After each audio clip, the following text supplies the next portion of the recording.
Hello guys, বিসমিল্লাহির রহমানির রহিম। আসসালামু আলাইকুম। তো আজকে একটি ভিডিও নিয়ে এসেছি আপনাদের সামনে। আখ থেকে কিভাবে আখের গুড় তৈরি করা হয়। তো প্রথমেই দেখতে পাচ্ছেন আখ ভাঙানো হচ্ছে। এখানে আখ মেশিনে দেওয়া হচ্ছে। এটা মেশিনে দেওয়ার পরে এটাকে রস বানানো হচ্ছে আগে। তো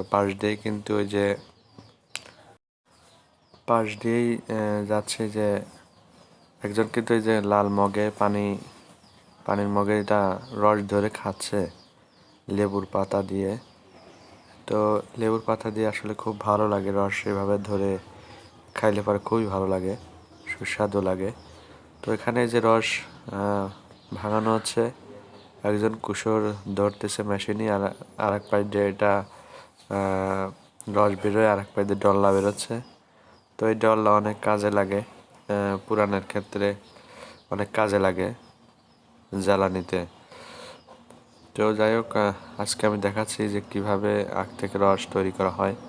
তো এই যে রস ভাঙানো হচ্ছে আগে, এই রসটি ভাঙানোর পরে রসটি তখন চিনি ঢেলে নিয়ে এটা আপনার কড়াইতে ঢালা হবে। আমি সম্পূর্ণ ভিডিওতেই দেখাবো ইনশাআল্লাহ। তো এই যে মেশিনে পাশে স্টার্ট দিচ্ছে, শব্দ হচ্ছে বুট বুট করে।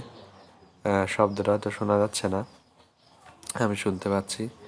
তো মেশিনই ভাঙানো হচ্ছে রস। ভাঙানোর পরেই এটাকে কাজে লাগাবে গুড় তৈরি করার। এই যে দেখেন রস মগে করে ঢালা হচ্ছে টিনে, এই টিনের পাত্রে ঢালা হচ্ছে এই রস। এটাকে ঢেলে তারপরে এটাকে নিয়ে যাওয়া হবে কড়াইতে নিয়ে জ্বালানো শুরু করবে।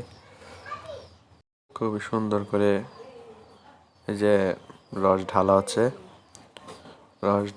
এই টিনে। আবার পাশে একজনে যে ডল্লা গুছাচ্ছে মেশিনের পিছনে দেখতে পাচ্ছেন, এই যে ডল্লা গুছাচ্ছে, ডল্লা গুছায় ওইখান থেকে আবার ওইগুলো সরা ফেলাবে, অন্য কোথাও নিয়ে যা ফেলাবে, ওটা রোদে রাখবে শুকানোর জন্য, পরে জ্বালানিতে ব্যবহার করা হবে ওটা।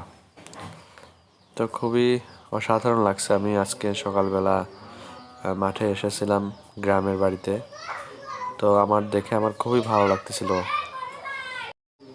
তো এই গ্রামের এই দৃশ্যগুলো আমার কাছে খুবই অসাধারণ লাগে, খুবই দুর্দান্ত লাগে আসলে। একসময় আমি অনেক এই মাঠে থাকছি, এরকম রস খাইছি, দেখেছি। তো এখন সে সুযোগ আর হয় না আসলে, কামের ক্ষেত্রে থাকা লাগে ব্যস্ততার মধ্যে। তো দেখছেন এই যান ডল্লা বেরোচ্ছে কীভাবে মেশিনের থেকে, আর এক পাশ দিয়ে আগ ধরছে। এই যে চিনি করে রস আনতেছে, নিয়ে আসার পরে এটাকে ঢালা হচ্ছে এই যে কড়াইতে। এই কড়াইতে ঢালার পরে যখন কড়াই পরিপূর্ণভাবে হয়ে যাবে, তখনই এই চুলায় জ্বালানো শুরু করবে। তো খুবই অসাধারণ, সব মিলে দুর্দান্ত লেগেছে আমার কাছে। আর এই আখের রস এভাবেই তৈরি করে চুলার পর দিয়ে কড়াইতে দিয়ে জ্বালানো হয়। জ্বালানোর পরে আস্তে আস্তে ওটাকে আখের থেকে গুড় তৈরি করা হয়। তো এই যে এক পাশে যে জ্বালানো শুরু হয়ে গেছে অলরেডি, এই কড়াইটি পরিপূর্ণভাবে ভরে গেছে, এই কারণে এখানে জ্বালানো শুরু করে দিছে। আর একটা কাজ চলছে, এটা হয়ে গেলে এটা জ্বালানো শুরু হবে। তো সব মিলে খুবই ভালো লেগেছে আমার। আর এইটা কিন্তু একদম কোনো